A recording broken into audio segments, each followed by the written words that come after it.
네, 경기의정부시갑 출신 오영환 의원입니다.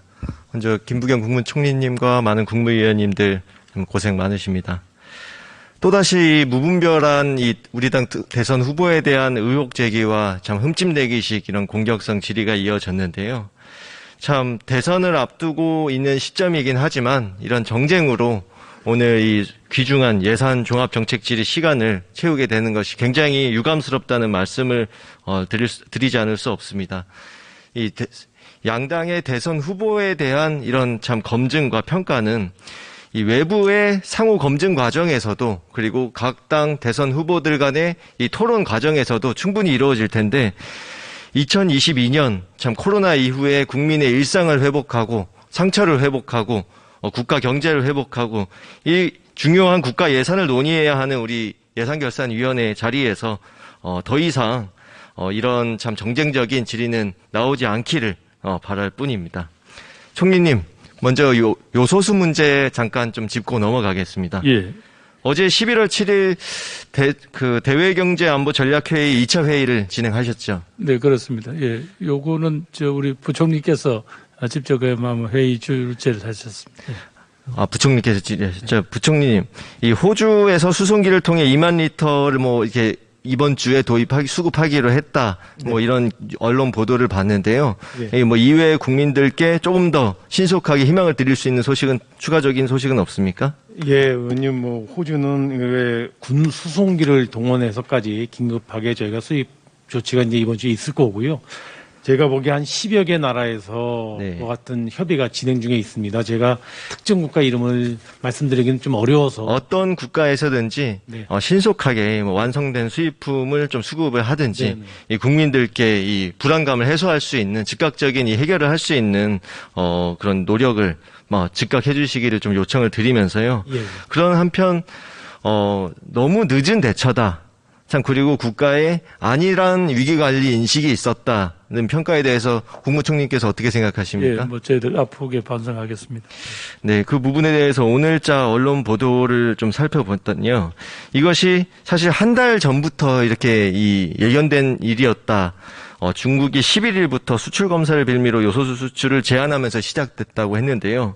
외교부 장관님, 주중 한국대사관이 이 중국의 수출 제한 초기에 거기에 대해서 통상적 절차라 걱정할 필요 없다고 판단했다는데 정말 이게 사실입니까? 그렇지는 않고요. 주중대사관뿐만 아니라 주한 중국대사관을 통해서 기계약분에 대해서는 조속히 수입이 초기에 문제가 없을 것이다라고 판단했던 것이 사실이 아닙니까? 그렇지는 않습니다. 그러지 않았는데 이런 사태까지 왔습니까? 저희가 중국과 네, 총리님. 계속 협의를 하고 있습니다. 관련 업계에서 재고 등 수급 상황 정부에 알려 좀 초기에 이렇게 도움을 요청했는데도 국정감사 등을 이유로 선제적 대책 마련에 실패했다 이런 주장도 있는데 사실입니까? 저희들이 조금 상황을 초기에 조금 적극성을 띠고 했더라면 조금 상황을 대해서 악화되는 걸 막을 수 있지 않겠나 그런 아쉬움은 있습니다. 네, 제가 이 회의장에 오늘 오면서 전화를 2통 받았는데요. 전부 다 우리 의정부, 제 지역구인 의정부의 건설 현장에서 중장비 개인 사업을 하시는 이런 굉장히 이 민생 한가운데에 있는 분들, 어려운 상황 속에 있는 분들이 정부를 원망하고 질타하고 걱정하는 그리고 이 불안감을 빨리 해소해 주기를 요청하는 그런 목소리들이 굉장히 높습니다. 물론 지난주 5일의 종합정책 질의에서도 참 많은 동료 의원께서도 유사 질의를 해주셨는데요. 이 소부장 사태 때 이 반도체 관련해서도 이런 일들이 있었고, 참 많은 유사 사례가 발생할 가능성이 충분히 있었는데도 막지 못했다 이런 비판이 있습니다. 산업자원부 장관님 질의 한번 드리겠습니다. 예. 이 자원안보 지원 진단 체계 이 시스템 구축과 운영 예산 작년부터 도입을 요청을 하신 바 있으시죠? 예, 제가 작년 예산 심의에도 반영되지 못했고요. 올해에도 정부안에 반영되지 않은 걸로 아는데 맞습니까? 예, 저희가 노력했었습니다만은 반영이 아직 안 됐습니다. 만약에 이게 작년에 반영되었더라면 그래도 이런 요소수 사태를 포함해서 이런 유사 문제들에 대해서 조금 더 예방 차원의 그런 접근이 가능하지 않았을까 하는 생각을 하는데 어떻게 보십니까? 예, 저희가 본 예산은 반영이 안 됐습니다만은 이와 같은 자원 안보와 관련한 진단 지표를 개발하는 평가 시범 사업은 제가 추진하고 있습니다. 이 추진 사업을 이어가기 위해서 제가 예산안 신청을 했는데 조금 더 신속하게 되었더라면 더 이제 신속한 대처가 가능했을 수도 있다. 동의하십니까? 그런 면에서 송구스럽게 생각합니다. 네. 참 기재부 총리님. 네. 지금 이 전략회의 위원장께서 기재부 장관님이시잖아요. 네네. 그런데 저는 이 산업자원부의 이 자원안보 진단 시스템 여기에 대해서도 기재부의 반대가 예산 반영에 있어서도 반대가 있었다라고 알고 있는데 맞습니까? 예, 의원님, 그거는 저는 돈이 그게 큰 돈은 아닌데요. 이미 그런 회의체가 없어서 그런 것이 안 된 것이 아니고 저는 컨텐츠 측면에서 이런 회의체와 관계없이 얼마든지 할 수 있어서 그런 할 측면에서 수 있었는데 이런 사태가 결국 발생하지 네, 않았습니까? 그러니까 그런 측면에서 저희가 소홀한 부분을 정확히 찾아내는 게 더 중요할 것 같고요. 네. 여튼 회의체에 대해서는 저희도 어느 정도 법적 근거도 있고 해야 예산을 반영하는데 그런 측면에서 알겠습니다. 선행 조건이 안 돼서 예. 부득불 예산 반영을 못했다는 말씀을 드립니다. 김부겸 총리님, 예, 말씀하시죠. 우리 문재인 정부가 위기에 강한 나라 대한민국을 표방하고 있지 않습니까? 네.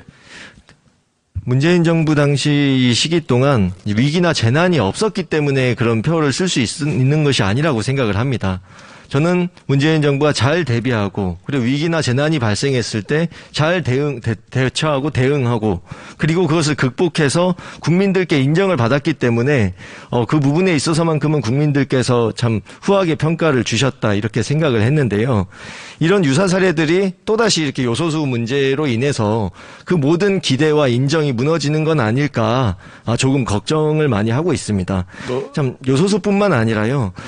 참 우리나라는 곡물 자급률도 3.4%에 불과하고 이제 식량 문제도 그렇죠. 그리고 에너지 수입 의존도도 93%에 달하고 또 광물 역시 95%를 해외에 의존하고 있고 절대적으로 이렇게 자원이 빈곤한 국가라고 볼 수 있고 더군다나 특정 수입품들은 특정 국가 의존도가 80% 이상인 부분도 굉장히 높은 것으로 알고 있습니다. 네. 또다시 이런 요소수 문제, 반도체 문제 이런 것들이 발생할 가능성이 다분한 상황에 처해 있는데 이 문제에 대해서 지금까지 이 산업자원 안보에 대해서 굉장히 조금 회의체가 없어서 그런 것은 아니었다고 말씀하시지만 거기에 대해서 인식이 조금 부족하지 않았나 싶은 이 기재부에서 그 컨트롤 타워가 되는 것이 그 전략회의를 참 최종 조율하는 것이 적절한가 의문이 듭니다.